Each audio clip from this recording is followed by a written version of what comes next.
শুভ সকাল আমার প্রিয় পরিবার। তো তোমরা সবাই কেমন আছো? আশা করি সবাই ভালো আছো, সুস্থ আছো, আমরাও ভালো আছি। তো ঘুম থেকে উঠে সকালবেলা দেখলে দরজাটা শুধু খুলেছি বেলকনির, আর দেখছি দরজার উপরে সুন্দর করে সেই ঘুঘু পাখিটা দাঁড়িয়ে আছে। তখন আমার মনে হলো তোমাদের সঙ্গে একটু শেয়ার করি। এরকম একটা সুন্দর সকাল আজকে দেখতে পাবো, দরজায় এসে এরকম বসে থাকবে কখনো ভাবতে পারিনি। জায়গাটা তো তোমরা দেখেছো, পুরো সিনেমাটিকের মতো। তো যাই হোক, দরজাটা খুললেই মনটা শান্তি হয়ে যায়। আর আজকে আছে রিয়ার পরীক্ষা, তো তাই সকাল সকাল ঘুম থেকে উঠে গিয়েছি। রান্না করব, খাবো দাবো, স্নান করব, ওকে রেডি করাবো, আমি রেডি হব, তারপরে যাব। তো সকাল সকাল কি যেন একটা ছিল না, বেশ মনে পড়ছে না। ও আলু ছিল না, আলু আনার জন্য রাজিয়াকে পাঠিয়েছিলাম দোকানে। দোকানে গিয়ে দেখে এই খসলা শাকটা আছে, তাই শাকটাও সে নিয়ে নিয়েছি। 1 কিলো আলু আর এই খসলা শাকটা এই মাত্র নিয়ে এলো। 8:30 বেজে গেছে। রান্নার জন্য খুব তাড়াহুড়া করছি, কারণ 9:30টার মধ্যে রেডি হতে হবে, বের হতে হবে, আর যেতে তো হবে অনেকটাই দূর, তাই না? তো তাই যেহেতু পরীক্ষার সময় আগে ভাগে একটু বের হলেই ভালো, তো তাই আজকে তাড়াতাড়ি করে ঘুম থেকে ওঠা হয়েছে, আর ওই ঘুঘু পাখিটার মুখ দর্শন করে বেরিয়ে পড়েছি। তো চলো সারাদিন সঙ্গে থাকো। আজকে তো ঘরে কোনো কিছুই সবজি ছিল না, বাঁধাকপি আর ফুলকপি ছাড়া। তো আমি বাঁধাকপির অর্ধেকটা কেটে নিয়েছিলাম অনেক আগে থেকেই। তারপরে এবারে নিয়ে এলো সেই খসলা শাকটা। এটা তো একটা মেদিনীপুরের বিখ্যাত খাবার, তোমরা তো সবাই জানো। এখানে বিভিন্ন রকমের শাক পাওয়া যায় না, লাফা শাক, ডাঁটা শাক, লাল শাক, এই সমস্ত কিছু এখানে খুব কম পাওয়া যায়। শাকের মধ্যে একটা হচ্ছে খসলা শাক, আর একটা হচ্ছে এই কলমি শাক। এ দুটো এখানকার বিখ্যাত। শাকটা যেহেতু নিয়ে এলো, প্রথমে ভেবেছিলাম এটা আমি টক করব, তারপরে দেখছি না, ডাল তো আমাদের আগে সেদ্ধ হয়ে গেছে। প্রেসার কুকারে দিয়েছি ছোলার ডাল। ডালটা আনার পরে একদিনও খাওয়া হয়নি, তো আজকে রান্না করছি প্রথম ডালটা। ডাল সেদ্ধ ওদিকে চলছে, আর এদিকে আগে ভাবছি শাকটা কুচি করে কেটে নিয়েছি, আর দিয়েছি একটা আলু। তো যেহেতু তরকারি নেই, রিয়া তো এগুলো খেতেই চায় না, তো একটু মুখরোচক করে ওর জন্য শাকটা করি। আসলে এই শাকটা যদি টক করে রান্না করতাম, কিংবা এমনিতে আমারই হয়ে যেত। যেহেতু আলু দিলাম, ভাবছি ওটা আমি খাবো না, ছোলার ডালটা আর বাঁধাকপিটা একটুখানি খাবো, নেব। এই করেই বলতে বলতে কিন্তু এদিকে 3টা তরকারি হয়ে গেল। যতই ভাবছি তাড়াহুড়ো করে তাড়াতাড়ি করে রেডি হব, রেডি আর কোথায়, দেখো একটার পর একটা হয়েই যাচ্ছে। এদিকে ডালটাও সেদ্ধ হয়ে গেছে। ডালটা হচ্ছে সম্বাদ দিয়ে দিয়েছি। ছোলার ডাল, আসলে সত্যি কথা বলতে কোনোদিনও আমি ছোলার ডাল রান্না করিনি। ছোলার ডাল মাংসে দিয়ে ঘন্ট এমনি কিন্তু অনেক কিছু করেছি, আর আজকে ডাল রান্না করলাম। যাই হোক, ভয়েসটা যেহেতু তার পরের দিনই দিচ্ছি, ডালটা কিন্তু অনেক টেস্টি হয়েছিল। আর এদিকে দেখতে দেখতে শাকটাও হয়ে গেছে।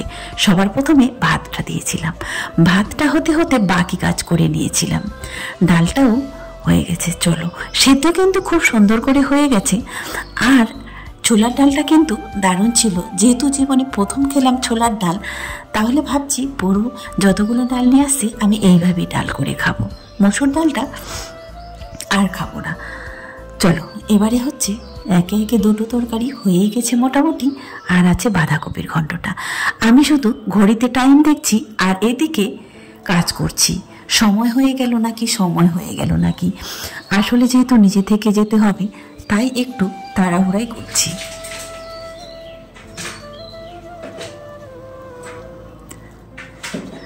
আর এদিকে রাজিয়াকে বলেছি একটু ভিডিওটা করে দিতে। সে আর কোথায় কথা শুনে, একবার এদিকে আসে তো একবার ওদিকে যায়। যেহেতু ঘুম থেকে উঠেই আসা হয়ে গেছে, তো ও তো বেশি গোছানো নিয়ে ব্যস্ত আছে। ঘুম থেকে উঠেই যেহেতু এসেছি, বিছানো তো আমার গোছা হয়নি, আমি সোজা চলে এসেছি রান্নাঘরে। চলো, ঘন্টটাও হয়ে গেছে, আর আমি কিন্তু ওইদিকে ভাতও খুলে দিয়েছি। যত ভাবছি যত তাড়াতাড়ি করে করা যায়। আসলে সকালটা এরকম একটা ব্যস্তময় সকাল, আর ঘুম থেকে উঠেই ওই পাখিটাকে দরজায় উকি দিচ্ছে দেখে ঘুম থেকে উঠেই যে আমাকে ডাকতে আসবে, সেটা কিন্তু ভেবে আমি অবাক। সত্যি কথা বলতে যখন আমরা ঘুম থেকে কেউ উঠি না, ওই যে জানালাটা আছে না কাচের, তখন ওইখানে সকাল সকাল দুটো ঘুঘু পাখি এসে ওই জানালাটা ঠোকর মারে। আসলে এটা কালো কাচের, তারা কিন্তু বাইরে থেকে ভেতরটা দেখতে পায় না, আমি কিন্তু বাইরে থেকে স্পষ্ট দেখতে পাই।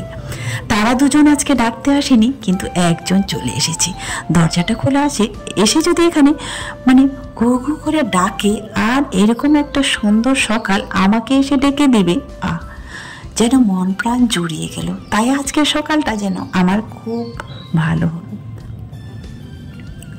আমি কিন্তু তোমাদের খাওয়া দাওয়া দেখাতে পারিনি, রান্না করে কোনো রকমভাবে আমরা খেয়ে চলে গিয়েছিলাম।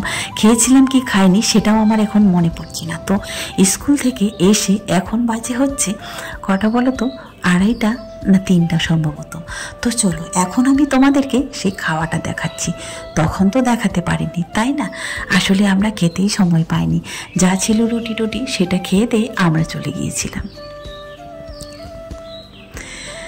ওকে একটু কোনো রকম করে খাইয়ে দিতেই হয়, না দিলে তো হয় না, কারণ যেহেতু পরীক্ষা দিতে যাবে।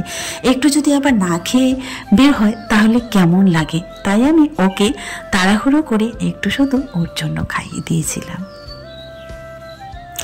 ডাল ভাত হলে তো বাচ্চাদের একদম জমে যায়, আর কিছু লাগে না। আসলে সব বাচ্চারাই ডাল ভাত খুব পছন্দ করে, আমার আসলে ডালটা আবার ভালোই লাগে না। ডাল হলে সেই দিনটা আমার খাওয়া হতো না। আসলে দিনে দিনে সব কিছুই এখন যেন পরিবর্তন হয়ে যাচ্ছে, আমারও এখন ডাল ভাতেই ভালো লাগে। আর আমার সেই আগের মতো মাছ কিংবা মাংস এতটা আর ভালো লাগে না। এখন আমার মনে হচ্ছে একটু যদি সিম্পল রান্না হতো, এই ধরে নাও একটু ডাল আর হচ্ছে আলু সেদ্ধ, সাথে একটু শাক ভাজা, এতেই যেন ভীষণ খুশি। আসলে লোকে বলে না, যদি ঘরে রান্না করা ভাত না থাকে তাহলে কিন্তু পেটে প্রচুর খিদে পায়, আর যদি রান্না করা থাকে তাহলে কিন্তু কথাটা শুনেই যেন খিদে চলে যায়।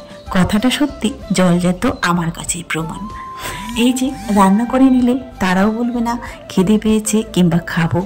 আমার সামর্থ্যের মধ্যেও সেটা আগে মনে হতো, আগের দিনে সত্যি সবাই তো রোজ রোজ মাংস খায়, মাছ খায়, আমার বাচ্চাদেরকে আমি কিছুই দিতে পারি না। আসলে যদিও বাচ্চাদের নাম হয়, তার সঙ্গে তো আমি এক টুকরো তো খেতে পারবো, এরকম আমার মাঝে মাঝে মনে হতো। আসলে চাইলে আমি পারতাম এখনই আজকে পরীক্ষা দিতে যাবে একটু মাছ কিংবা মাংস আনতে। আসলে আমিও খাবো না, চাহিদা নেই, আর তারাও খাবে না, একটা সময় তারাও ভাবতো। এখন কিন্তু পারবো চাইলে। একটা সময় ছিল যে শত চেষ্টা করে ঈদে পরবের দিনও কোনোদিনও আমি মাংসর একটা কোনো জোগাড় করতে পারতাম না, শুধু দু চোখ দিয়ে জল পড়তো। সবার বাচ্চা এত হাসি খুশি খাচ্ছে, আমি কিন্তু সেই ব্যবস্থাটা করতে পারিনি। সত্যি আমি কি একজন পারফেক্ট মা হতে পারবো? বাচ্চাদের যদি মনে খুশি না করতে পারি তাহলে আমি কেমন মা বলো? বন্ধুরা, খাওয়া দাওয়ার পর আর আসতে পারিনি, এখন বাজে হচ্ছে 5:20, ওই 5:30টায় আর কি। তো খাওয়া দাওয়ার পরে শুয়ে গেছিলাম একটু, খাওয়ার পরে ভাত খাওয়ার পরে দুপুরে সবাই একটু আলসামি লাগে, শুয়ে যায়, আমিও শুয়ে গেছিলাম, ওরাও দুজনে শুয়ে গেছিলো। এইমাত্র ঘুম থেকে উঠলাম, তো খিদে পেয়ে গেছে, ভাত তো একবারে খাই, বুঝতেই পারছো। এখন কিছু খাওয়ার করব। রিয়াকে পড়তে বসিয়ে দিয়েছি, ও হচ্ছে কালকে আবারও এক্সাম আছে, কালকে হচ্ছে হিস্ট্রি। তো চলো, ও হচ্ছে পড়তে বসছে, আর একজন হচ্ছে ঘুম থেকে এখনও ওঠেনি। আর আমি উঠে এই ব্যালকনিতে এলাম, কাপড় চোপড় সব কিছু শুকাতে দেওয়া আছে, এগুলো তুলবো, তারপরে যাব টিফিন কি খাওয়া যায়, এখন খাওয়ার ব্যবস্থা করতে যাব। তো চলো, এই যে একজন এখনও এই যে ঘুমাচ্ছে, উঠেনি। আর এখান থেকে হচ্ছে আমার বেডরুম থেকে একদম দেখো, তোমাদেরকে দেখাচ্ছি, এই যে এই বেলকনিটা, আর এই শুয়ে শুয়ে এই আকাশটা দেখা যায় এরকম করে, একদম বেলকনি থেকে সেই হাওয়াটা এখানে কিন্তু একদম পুরোপুরি চলে যায়। এই যে দেখো, সুন্দর একটা মুহূর্ত শুয়ে শুয়ে বিছানা থেকে দেখতে পারি, এটাই যেন একটা শান্তি শান্তি লাগে। এই বেলকনির যদি দরজাটা যদি আমি না লাগাই তাহলে রাতের বেলা এখান থেকে জ্যোৎস্না দেখতে পাবো, আর এই সুন্দর জঙ্গলটাই দেখতে। এই যে আমার জীবনের বলা না বলা কত কথা তোমাদের সঙ্গে শেয়ার করি, কত কিছুই না পরিবর্তন হয়, কত কিছুই না জানতে পারি, শিখতে পারি। এই এক্সপিরিয়েন্সটা হতো না যদি আমি সোশ্যাল মিডিয়ায় না কাজ করতাম। যখন আমি প্রথম সোশ্যাল মিডিয়ায় কাজ করি, আমার ভিডিও দেখে ফেসবুকে অনেকেই অনেক কমেন্ট করতো, তারা আমার খুব কাছের জন, আপনজন, প্রিয়জন, খুব কাছের ক্লোজ তারাই কিন্তু আজকে আমাকেই যখন বলে তখন কিন্তু। তো বন্ধুরা চলে এলাম ছাদ থেকে, ছাদে গেছিলাম হাঁটতে সকাল বিকাল দুবেলা, এটা রুটিন করেছি, তবে কিন্তু ভালোই লাগে।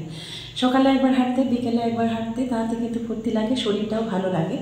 তো হাঁটাহাঁটি কমপ্লিট হয়ে গেল, এখানে নিচে থেকে নেমে আসলাম, এসে এক গ্লাস জল খেলাম। আর তখন যে রান্নাটা করতে গিয়েছিলাম, রান্না বলতে ওই ভাজিটা যে করেছিলাম বিনস আর বেগুন দিয়ে, সেটা কিন্তু খাইনি। তো চলো দেখি কেমন হয়েছে, তারপরে একটু খাবো।